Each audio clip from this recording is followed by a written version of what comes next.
Namaste, buenas tardes, good evening to everyone. It's a real pleasure for me to address the President of the Republic, to have met with the Foreign Minister, the Vice Foreign Minister, and their colleagues, to have been received by the President of the National Assembly, and in addition to that, to have had a very constructive engagement with the Indian diaspora, or large representatives of it, here this evening, yesterday evening in the city. I was very struck when our Vice Minister mentioned that the message, the motto, the national motto of Panama is Pro Mundi Beneficio, which translates to for the benefit of the world. And that struck me as such an Indian sentiment, Mr. Vice Minister, because we have a similar saying that goes back 3,000 years, Vasudhaiva Kutumbakam, the world is a family. And we work in a similar spirit for the benefit of all. That is very much the logic of our civilization and has been for a very, very long time indeed. I was also struck when your foreign minister, who spoke before he had to rush to catch a flight, said that the tiger and the jaguar must fight together. And indeed, we were very gratified by the sympathy and understanding shown for India's position on this issue that our ambassador has highlighted for you all today, the question of zero tolerance against terrorism, and the ringing endorsement that all of you have given us for our fight against terror. We stand with the jaguar, we stand together with you as tigers. This morning, my colleagues and I went to the University of Panama, where we had an opportunity to offer floral tribute to the statue of Mahatma Gandhi, the bust of Mahatma Gandhi on the university campus. We also planted a mango sapling there, which we hope will grow and flourish as a symbol of the fall. But he also taught us, in his brave leadership of our struggle for freedom, that we must always stand up for our rights. We must always stand up in principle for the values we believe in, and we must live without fear. That freedom from fear is what we in India have to fight for these days against the evil attacks of malign men who call themselves terrorists, or who are called by the world as terrorists, but who believe that by doing this kind of thing, of coming into our country, killing innocent people, and going off again, that they will somehow achieve some larger political or religious cause. As you can imagine, that is not something that any self-respecting country will give in to. And even the land of Mahatma Gandhi will not turn the other cheek when this happens. We will respond effectively. On the 22nd of April, terrorists marched across our borders and killed 26 holidaymakers, tourists in Kashmir. And when this happened, India and the world recoiled in horror. We are grateful for Panama's immediate condemnation on that very day of what happened.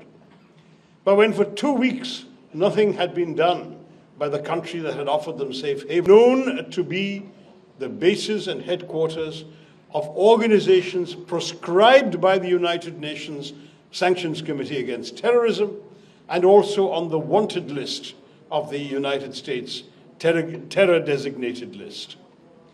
And we struck them with great precision and calibration, taking care to do so late at night, 1:05 to 1:30 in the morning at night, in order to ensure there would not be civilians around who might suffer any collateral damage.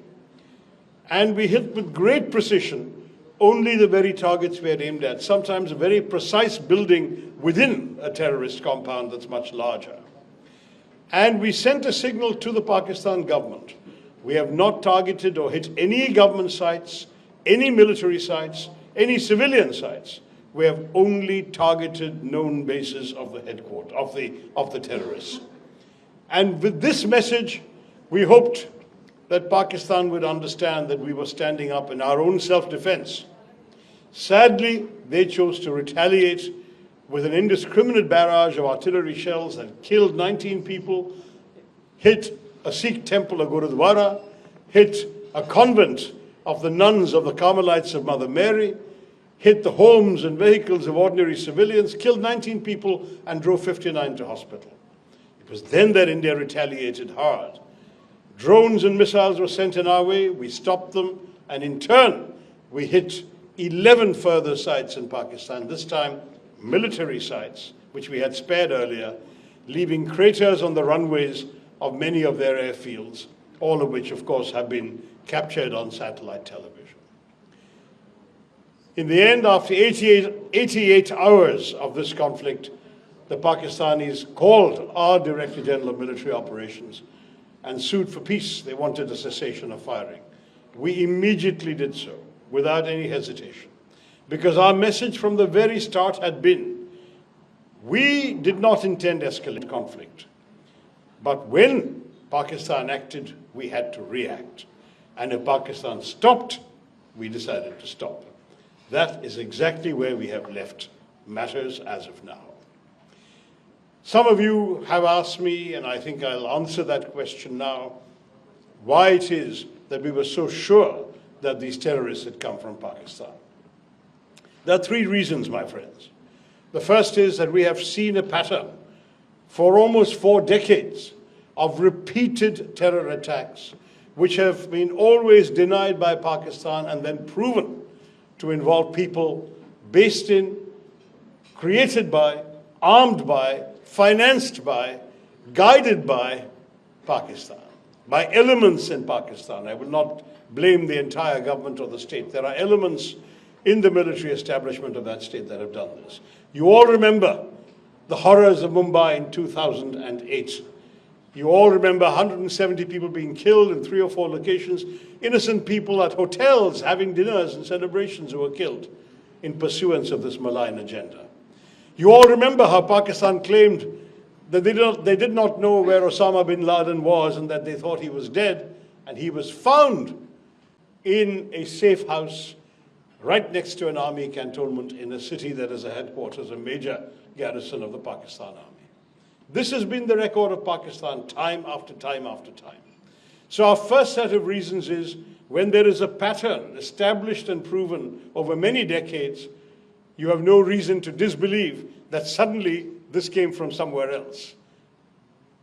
Second reason, when we struck the terror headquarters, we took some lives, and of course, a funeral was conducted. There were some very prominent people at that funeral, and there was at least one individual whose name had been listed by the United Nations Sanctions Committee. I want to show you who attended the funeral, and I think we have a slide on the screen as well. It was people in uniform from the highest echelons of the Pakistani army and police mourning at the funeral of designated terrorists. This is the country that now says, we are innocent, we did not do it. You do not mourn for people you do not know.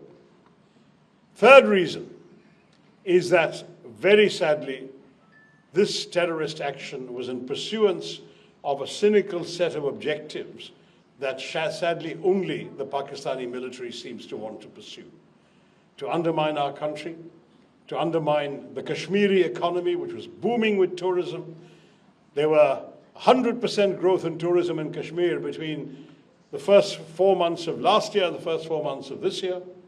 We had actually seen, I was told by my friend, the Indian ambassador in Washington, that there were more tourists in this place in Kashmir, in Pahalgam, than there were in Aspen, Colorado, the big tourist site that you're all familiar with in the US. And yet, by a terrorist attack, they knew they could stop tourists coming. And indeed, there has been a dramatic collapse in tourism in the weeks afterwards, which we hope can be reversed. But that too is an objective only of our nation's enemies. Third, there was a very unpleasant manner in which this was conducted, in which the terrorists asked the religion of the people they were shooting and then shot them dead. They did so for very, very dangerous purposes, not just in pursuance of their own bigoted agenda, their own fanatic belief in their faith, but also in order to provoke a backlash in our country against our co-citizens of that faith, in order perhaps to divide our country. The 7 of the MPs who have come, we represent 5 political parties. We come from every different part. Each one of us comes from a different state, a different part of our country. But we are united in this one message, that the nation stands with one heartbeat to say to the entire world, we have had enough. We will not take any more. We wanted you to understand that we have been patient. We have tried every other means. We have offered cooperation with investigations. We've even invited the Pakistanis to come and cooperate. We've given the world lots of proof of things like the Mumbai attack. Now the time has come that we must act ourselves, because nothing else has worked. Nothing else has stopped these people. There's been no prosecution, no conviction of any of these terrorists. And we believe that when Panama joined in the United Nations Security Council statement that said it is not just enough to catch the perpetrators of such crimes, but one must also hold accountable the countries that provide them safe haven and support and finance, I think the message should have gone very, very clearly to our neighbor that that is a message the world stands behind. I want once again to thank the government and people of Panama for the support and understanding they have shown us. We stand with them in their needs.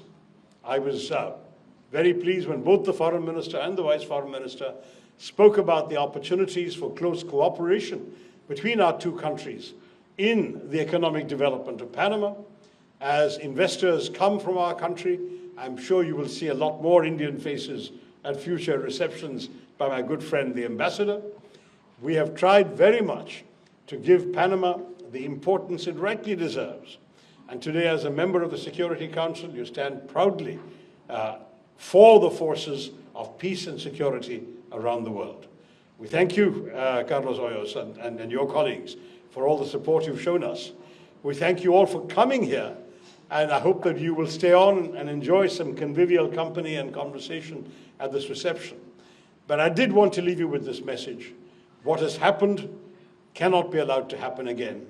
If it is attempted again, there will be a firm Indian response, and I seek your understanding in advance if that were to happen again.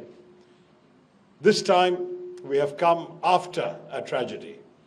Next time, we may not need to come again, because you will have heard the message that we have all given you today. Thank you very, very much. Let us all endorse this principle of zero tolerance. Let us all work in peace for the benefit of the world. India is proud of its own growth and development. We want to serve the well-being and prosperity of our own people, and we don't want to be distracted by needless conflicts with terrorists, needless wars in our land. We want, as Mahatma Gandhi taught us, to be a land of peace and progress. But we will do so only when we can live without fear, with pride, with strength, and with friendship and amity for all. Thank you very, very much once again. Jai Hind.